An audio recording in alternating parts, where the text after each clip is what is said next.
Quando era menino, eu lembro que se falava de uma pessoa de 50 anos, um homem e uma mulher, era um velho. Tem um velho de 50 anos. E a minha geração foi observando esse aumento estupendo da duração da vida. E a gente teve que se adaptar mesmo a essas circunstâncias, teve que se adaptar a pensar com essa nova realidade. Drauzio, quando você nasceu, a expectativa de vida era de 45 anos. Quando jovem, você divagava, assim, como seria chegar aos 80 anos? Imaginava que chegaria tão bem assim? Não imaginava, não.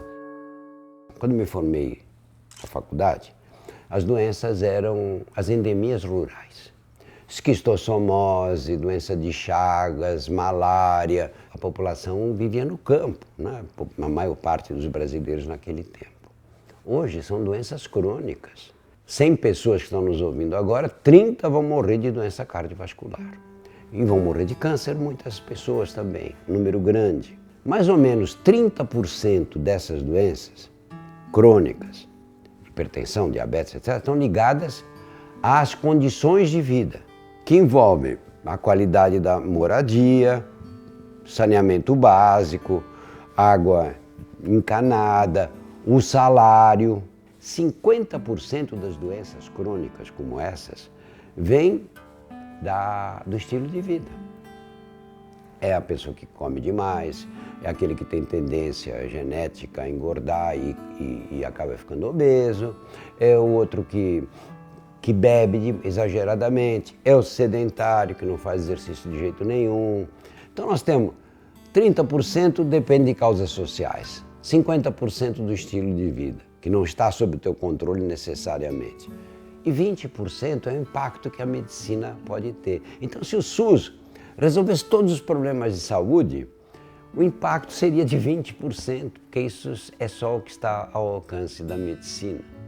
Imagina, eu nasci num bairro operário em São Paulo, bairro do Brás, eu tive pediatra, nem eu, nem meus irmãos, e nem ninguém que morava na rua da gente. Olha o que era a saúde no Brasil. O Brás, ali onde eu nasci, Cláudia, se você sair a pé e for para a Praça da Sé, que é o marco zero da cidade, você leva 30 minutos andando.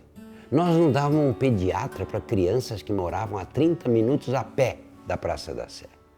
Hoje você circula pelo Brasil todo aí, você não acha uma criança que não tem acesso. Não estou dizendo que o acesso vai ser fácil, mas todos têm acesso. Nós temos o maior programa de vacinações, de imunizações no mundo inteiro. O esforço que o Brasil fez foi incalculável. O problema aqui qual é? Que você tem na periferia de São Paulo, de Belo Horizonte, uma pessoa que acorda com dor de garganta, com febre, ela vai até a unidade básica de saúde, não consegue ser atendido, marca uma consulta para daí a 5 dias, uma semana, e dizendo que 5 dias eu já estou bom, eu morri.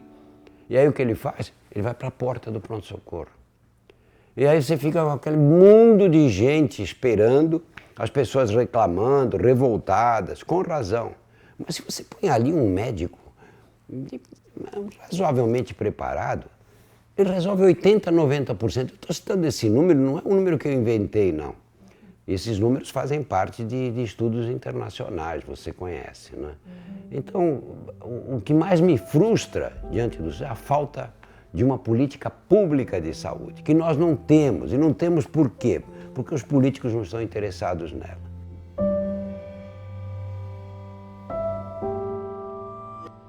Eu acho que no começo da profissão, me faltava ainda maturidade para entender essa coisa da vida e da morte. A tendência do médico, quando tem um doente que vai mal, quando tem as coisas que você faz que dão errado, é se afastar do doente. Eu acho que isso aconteceu comigo, acontece com muitos médicos e aconteceu comigo numa certa fase. Eu ficava tão chateado, tão triste com os doentes que evoluíam mal, que eu considerava que essa fase não dependia de mim, sabe? Eu não estudei medicina para curar as pessoas, para tratar, etc. Eu não estudei medicina para ver as pessoas morrerem na minha frente. Para mim era altamente frustrante. Com o passar do tempo isso mudou. Ao contrário, eu eu comecei a sentir que a verdadeira arte da medicina é essa. Porque quando as coisas vão bem, você dá um medicamento, o doente fica bom, é tudo bem. Qualquer médico é capaz de fazer isso. Mas como é que você acompanha uma pessoa nos momentos finais da vida? O que você faz? O que você aprende com elas, né? Isso depois, mais tarde, com mais maturidade, tudo me deu assim uma grande realização. Mais do que curar os doentes, é você lidar com aquele final. Eu convivi com a morte assim, numa fase muito precoce da vida. E isso, claro que foi duro. Da minha mãe não, porque eu tinha 4 anos, era muito pequenininha, não entendia. Demorei para entender que a morte era a ausência definitiva. Demorei. Eu lembro que minha mãe tinha morrido há uns 6 meses, quando eu entendi que eu não ia mais vê-la. E eu perdi meu irmão, que tinha 45 anos, e era médico também, a gente trabalhava juntos. Ainda lembro hoje, essas mortes quando chegam perto da gente, parece que o teto da felicidade é rebaixado. E acho que esse é um dos aspectos mais duros da velhice. É quando você começa a perder as pessoas que te cercam.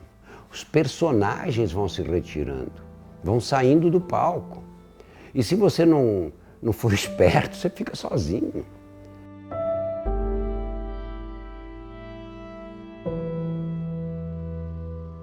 Agora, Drauzio, você é ateu e também já esteve à beira da morte por causa da febre amarela. Naquela situação limite, você já se agarrou a algo, buscou alguma explicação religiosa para o sentido da vida ou algo assim? Não, Cláudia, não. Porque é mais forte do que eu. Você não tem domínio sobre essas coisas. Elas são como são. O fato de se você é ateu, é porque você não consegue ser religioso. Porque eu acho que a vida dos religiosos deve ser mais fácil, né? Eu rezo e vou resolver meus problemas assim. Eu vou me sentir amparado por alguém, uma figura, que é a figura de Deus, que é muito poderosa, né? Mas quando isso não faz sentido para você, sentido prático, isso é completamente fora da racionalidade, você não consegue fingir que você está tendo esses princípios religiosos, né? O que não tem nada a ver com comportamento, né? Mas de você acreditar que existe essa estrutura superior não está ao alcance.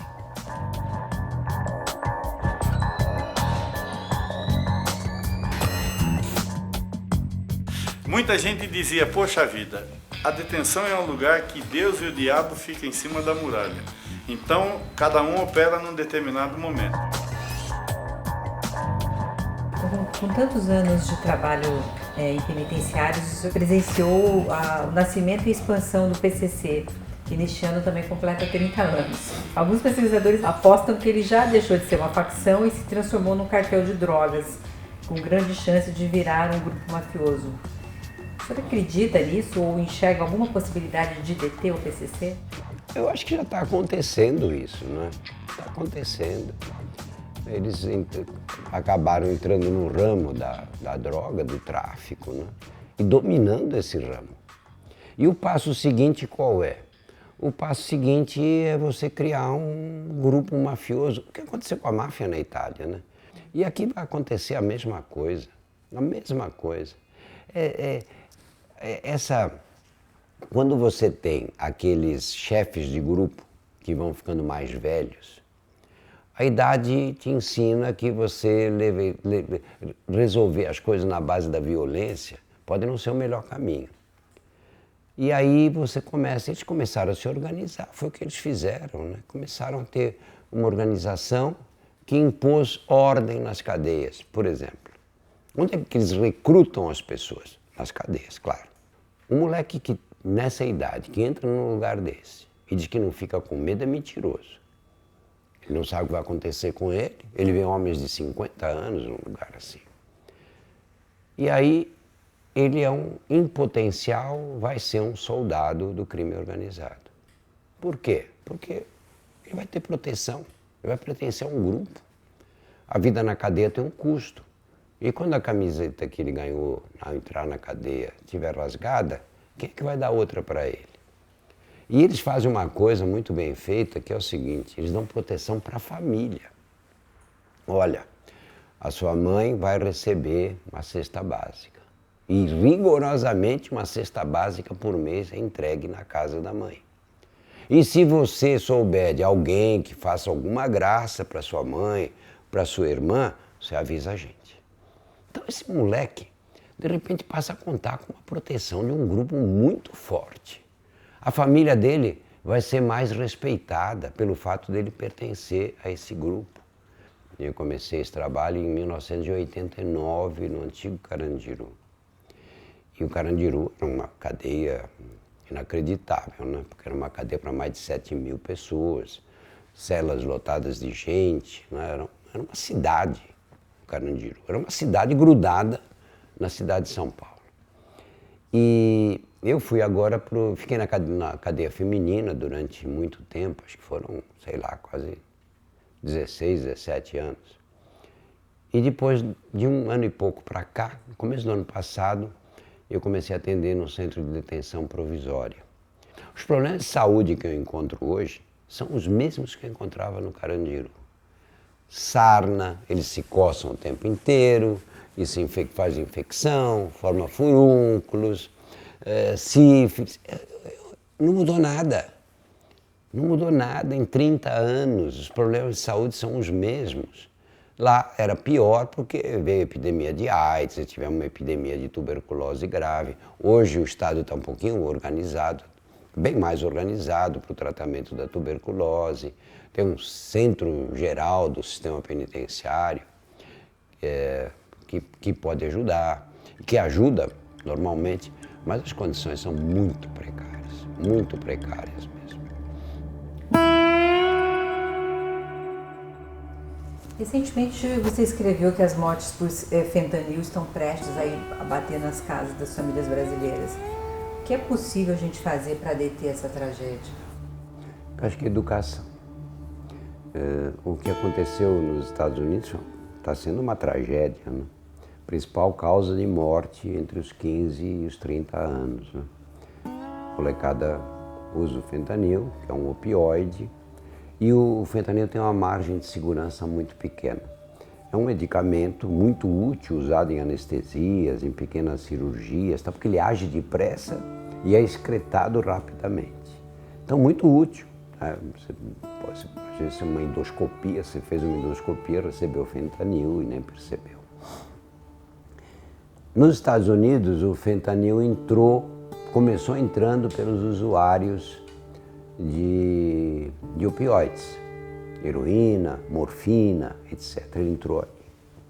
E o fentanil dá uma morte súbita, que a morfina dá também, a heroína dá, mas em geral você leva minutos, às vezes horas para acontecer a morte, a pessoa fica mal, tem tempo de ser atendida. O fentanil não dá tempo de nada, de nada. E as pessoas começaram a usar o fentanil, com a vantagem de que o tráfico ficou muito mais simples, é um comprimidinho, não é nada. Então ele chega nos Estados Unidos a um preço muito inferior ao da heroína, ao da morfina, e encontrou um nicho aí. E esse nicho foi se espalhando, começou entre os usuários, barra pesada, e foi se espalhando para a garotada. E aí eles começaram a misturar o fentanil com outras drogas. Eles calculam hoje que 70% da cocaína vendida em Nova York tem fentanil misturado. Aí o cara cheira aquela cocaína e tem um efeito muito maior. Ele acha que a cocaína é muito boa. A cocaína que ele está cheirando é de má qualidade. É o fentanil responsável por isso. Vai acontecer no Brasil? Muito provavelmente. Nós temos que fazer agora o que nós não fizemos com a entrada do crack. O crack nos anos 80 estava lá nos Estados Unidos, Nova York, Chicago, todas as cidades americanas, especialmente no meio da população mais pobre, especialmente entre os negros. E no Brasil, a gente agiu como se aquilo não existisse. Mas ao mesmo tempo a gente vive também uma epidemia de saúde mental, né? Inclusive entre as crianças, adolescentes. A gente viu esse debate por conta dos ataques em escolas, mas isso já vinha antes, na pandemia. É É outra questão a ser enfrentada e que a gente ainda está se mexendo um pouco, né? Mas, Cláudia, o que foi que mudou para explicar essa situação atual? O que mudou foi que as crianças da minha geração, da tua geração, etc., viviam num mundo que era mais acolhedor. Não havia essa violência urbana que nós temos hoje. Eu fui criado na rua, jogando bola o dia inteiro. Tinha centenas de amigos. Eu acordava e ia para a rua, vinha alguém com a bola, a gente escolhia os times e ficava jogando o tempo inteiro. Nós não temos ideia do que vai acontecer com essa geração. Nós não temos ideia. Agora nós temos uma ideia muito pálida dos transtornos mentais dessas crianças. Quantidade de criança com síndrome do pânico, quantidade de criança com ansiedade, os que se cortam para reduzir a ansiedade. Então, estamos criando uma geração de crianças doentes, crianças com problemas mentais sérios e sem a possibilidade de sair desse quadro, porque ninguém sabe o que vai acontecer com esses estímulos cerebrais, que esses joguinhos e que a internet traz a cada momento. Quando você passa um tempo na internet, colhendo informações e tudo, para o seu trabalho, passa um tempo você fica um pouco cansada daquilo, né? Das imagens e não sei o quê, dá vontade de parar um pouco. Né? A criança, como é estimulada, e aquilo dá uma descarga de adrenalina o tempo inteiro, né? Ela é capturada por esse tipo de tecnologia.